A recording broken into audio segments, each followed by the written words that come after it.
What happens when the backbone of a nation, its farmers, decides they've had enough? What if they say, no more? Imagine empty supermarket shelves, chaos at distribution centres, and a battle brewing that could disrupt the entire country. Sounds like the plot of a thriller, right?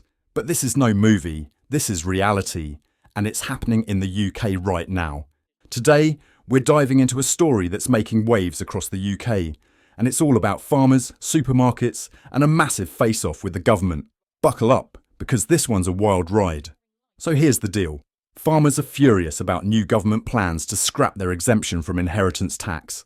This change could hit family farms hard, forcing them to pay 20% on assets worth over £1 million. And let's be real, farms aren't cheap.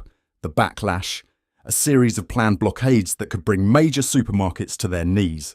Picture this, no food on the shelves, no fresh produce, no milk, no bread.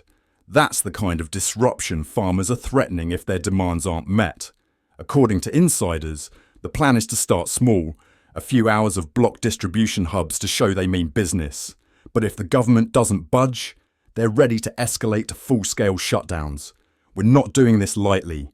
The government needs to understand that their decision could destroy family farming as we know it. We're not going to back down. And they're not alone. High-profile figures like Jeremy Clarkson, yes, that Jeremy Clarkson, have voiced their concerns.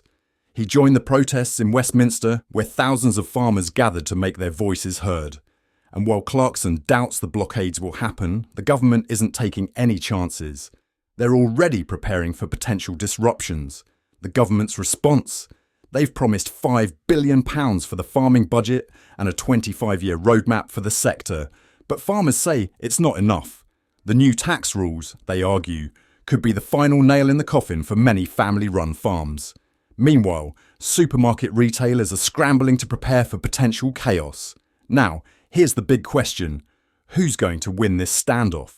Farmers say they have public support on their side, but they're walking a fine line. Too much disruption, and they risk losing that goodwill. But one thing's for sure, they're not backing down without a fight.